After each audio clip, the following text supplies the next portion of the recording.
Hello everyone, welcome back to another episode of Duthie Aquatics. This is more of an update video because as you can see, a lot has changed in here and I've got to actually finish doing a lot as well. But it's been a very long time since I've made a video, so I thought I'd just do a quick update video.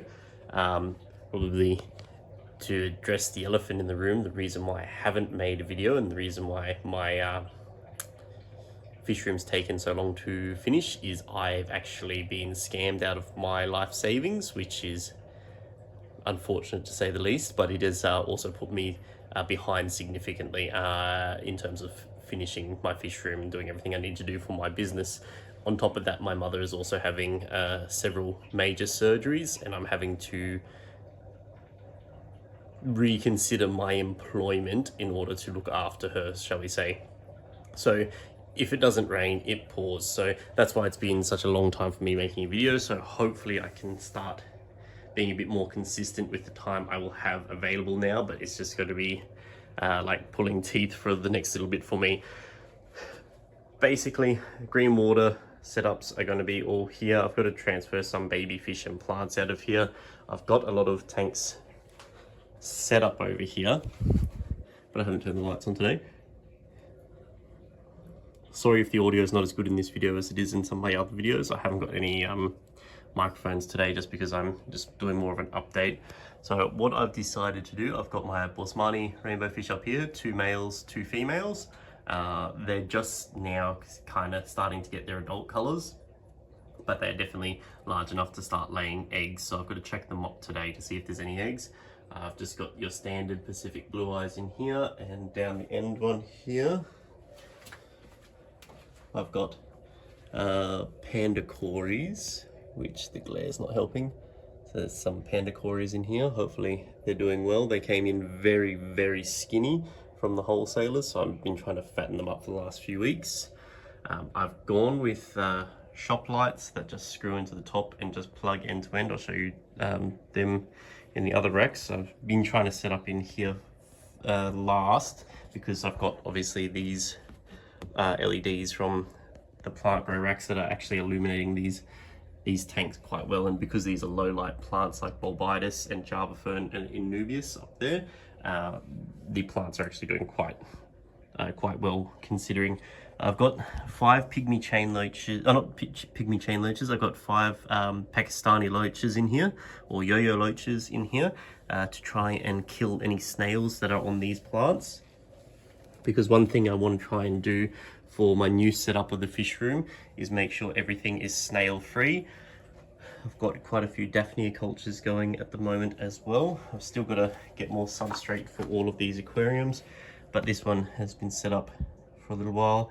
These were my guppies that I had in the little Kmart tank with some white clouds, so they've actually grown up a lot since they've been put into a bigger tank, which is great.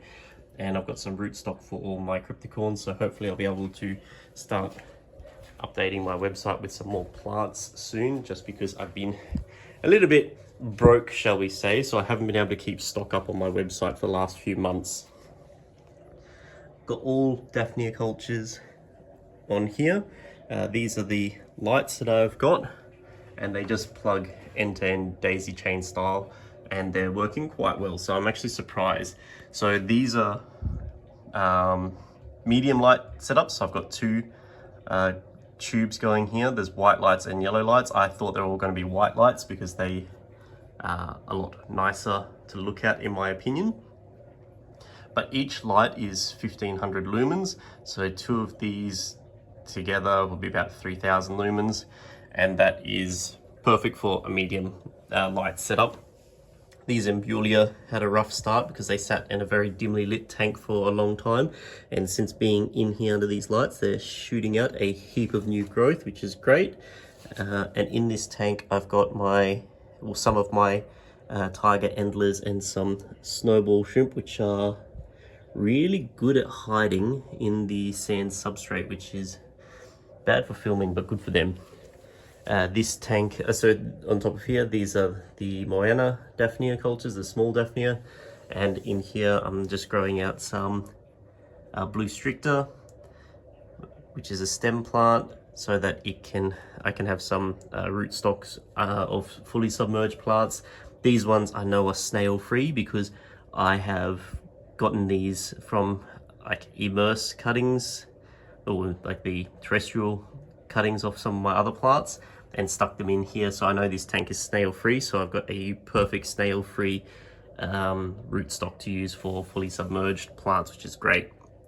And I've got some koi swords in here, rummy nose tetras down here, so I'm just fattening them up. So they're at the end of their quarantine period now, so hopefully I should be able to start selling them soon and recoup some money. In here I've got a whole bunch of rosy barbs. They've stirred up the sand a bit, so that haziness is just from them picking through the sand. I've got some baby 24 karat gold guppies in here, and I'm still filtering this tank to get some of the haziness out. So I washed the sand substrate for ages, but it just takes forever to clean.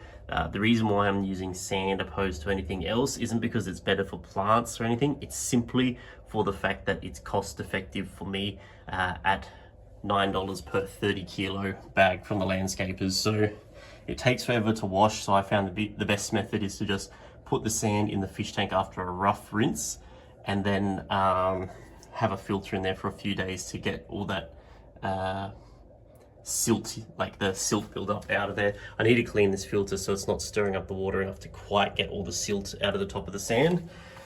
The other thing that I was doing, I got a colander, just like a fine mesh colander. This course of sand is a lot grittier than this stuff in here, and the reason being I put it through the sifter and I separated the larger particles into here because I prefer these ones for growing, like the slightly grittier sand for growing plants in. The bottom tanks down here all have really fine sand because I'm not going to worry about having stem plants in these bottom tanks because they've only got one light, so these are going to be perfect for low light plants such as your Nubius, your Bucephalandra, Bulbitis, Java mosses, and Swasitang and Java ferns and all those sorts of plants. So that's what I'm going to predominantly have in these lower tanks. So it's not really an issue for those ones if you've got a really fine sand. Same as these tanks up here, they all have really fine sand up there because these are all going to be egg layer tanks. So anything that can be spawned in a mop is going to be in tanks like this, including Corydoras as well. The reason why I'm going to do Corydoras up high in these tanks is simply because the temperature up here will be a few degrees warmer than the tanks down here. And I have an electric thermometer that I've been able to test this. So it means when I do a water change for the cories to stimulate them to spawn, the water that's going to come in is going to be a lot cooler than the tank water up here, which should induce spawning better and more reliably than if I was to do it down here where the temperature of the water may be very similar to what's coming out of the tap already. So that's just my reasoning behind it. I'll let you know in a few months if it works because I've got to get the breeding stock of the panda cories to grow up first. These tanks down here aren't really anything special at the moment. This entire setup down here is all going to be low light plants as well, and that's also because, as you can see here, I've got one really large male Pistocacatoides.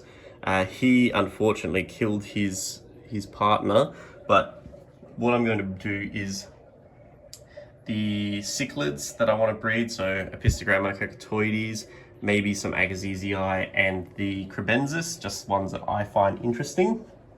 I may do some other ones in the future as well, but because I'm going to breed and raise them in these tanks in here, I don't want them to be stressed out under too high of light, so I've got this more as a low light setup, and especially when I put Indian almond leaves and stuff like that in here, I don't need to worry about the fish being stressed out because they will actually feel like they've got somewhere to hide versus being under intense lighting.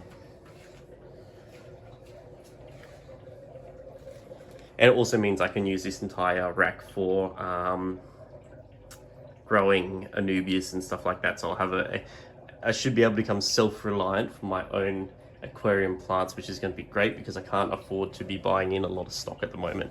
And I've been testing it just with some Vallisnerias here. So 1500 lumens seems to be fine for getting Vallisneria to start growing as well, even if it's just floating like that, because I didn't want to accidentally squish any of the Corley loaches. But as you can see, these guys love hanging out in the root system here, so I felt bad if I took that away from them.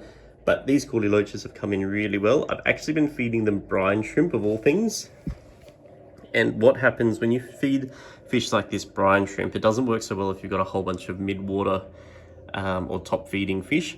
Because the brine shrimp can't survive in fresh water, they'll swim around the tank for a while. They may pick at a couple of them, but as the brine shrimp kind of die and get like pile up on the sand as deceased brine shrimp, they will then come along and eat it. So that's actually worked really well. So these guys have colored up really nicely. They're not anywhere near as skinny as they were when they first came in, even though like these are obviously very slender fish to begin with. And that's worked quite well. So I was a bit unsure whether I'd have to get bloodworms or something to feed this, but live baby brine shrimp have worked really well for these guys, just by leaving a few squirts in here and letting the fish come along the brine shrimp as they're naturally dying, being in the fresh water.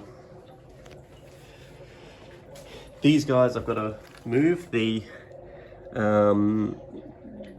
Gardner killifish, the females in here are getting a bit old, but they may still be able to lay, so I'll have to move them into another tank with a mop, and I should start breeding them again. But I've got a whole tank of babies that will be the next generation of breeders for me anyway.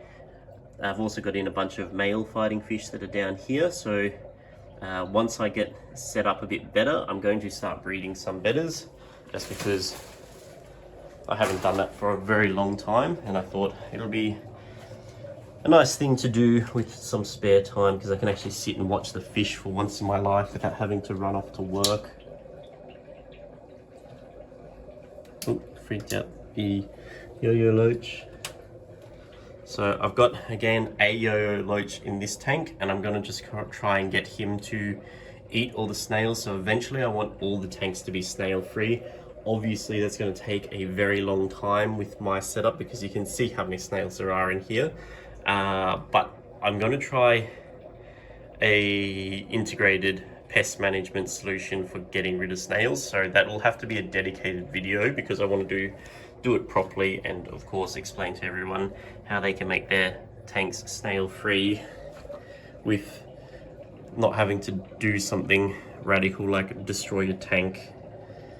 So yeah, so the yo-yo loaches have been quite good. They're fattening up, which is good. They came in a little bit skinny, but they're already getting into the snails. Unfortunately, the mystery snails didn't survive in this tank before the yo-yo loaches. The reason being is these pond snails were out competing them for food.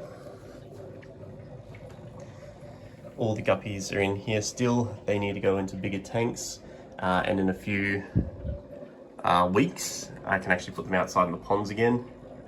So these guys are a little bit skinny in here. There's a bedder at the back there, a female bedder. She's been out competing a lot of these guys for food, but because I've been feeding live baby brine shrimp, there's a whole bunch of hydra, which is all this stuff stuck to the glass here, and they're eating a lot of the baby brine shrimp, so the fish aren't getting that much to eat compared to, say, the tank here that doesn't have any in here.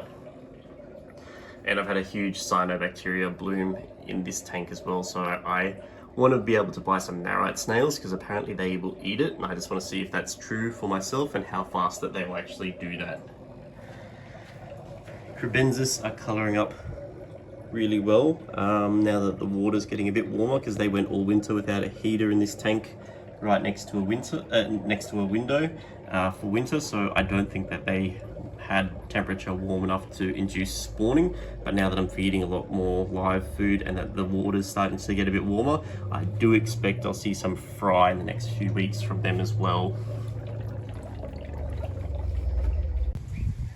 So I've done a little bit of rearranging out here. Unfortunately, I did get to change this to a taller IBC, which is what I wanted to do for my OCD, but unfortunately the bung on it has a leak. So this IBC I could probably try and seal it, but I'm actually probably just going to use this as a vegetable box instead. So I'll move this one out from here and I'll replace it with the one that I know is watertight. So that's a little bit inconvenient, but it is what it is. All the Rotala rotundifolia has gone into flower, which is really nice to see because they get beautiful little flowers. And I'm going to start moving more fish outside. I was amazed though, we've had a pretty cold winter for where we are, and the mollies, like the fry from the mollies, is a couple at the back there, a bit hard to see, have all survived in an unheated pond without issue, which is really impressive because usually they don't survive. And swordtails here in this pond, they jumped out from the tall pond over here. They've done really well in this pond as well. I've just got to make sure I keep pulling out the hair algae so they don't get trapped. And the hornwort's growing very well in there as well.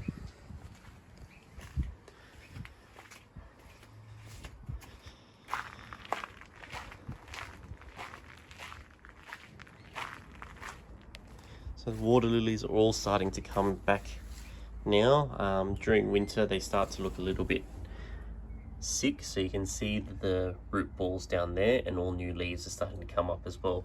I got a whole bunch of fantail goldfish by accident in one of my fish orders, so luckily these ponds have been warm enough that even the goggle-eyed fantails actually can survive outside, because usually fancy goldfish don't do well in cold water compared to say like a comet, but these ponds have stayed warm enough that they've done really well, which is great to see as well. These are the Mexicana lilies and guppy pond. I had this pond with a heater set to 20 degrees, and all through winter these guys have done really well. There's no fish left in these ponds, this is just shrimp at the moment. If I can see any, they're usually hanging around the bottom of the pond. And yeah, all the way down there. There's a whole bunch of shrimp down the bottom there, so I'll have to start fishing them out for my tanks inside once I get them set up and I can start selling shrimp again. These are green tiger lotus that are growing in these pots here, and these are white lotus that should start sending out new leaves very soon as well. So these ponds are all going to be moved, and I'm going to replace them with round tubs so that they stop bowing, because the bowing of the black tubs really irritates me.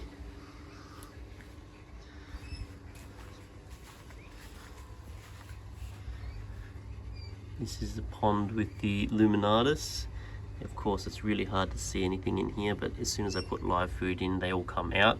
There's quite a few in here, which is good.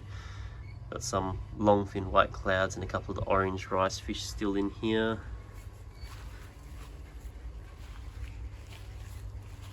These are the Kohaku Medaka rice fish. So I can start putting a mop in here and they should start laying again now that it's warmer. But basically, yeah, not much has changed out here. I've just got to sort out all of this stuff.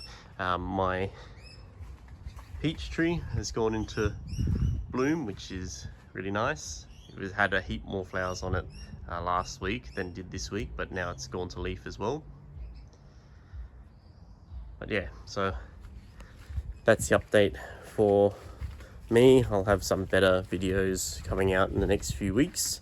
I just need some time to actually film and edit. So I'll see you guys in the next one, and thank you for everyone who's subscribed.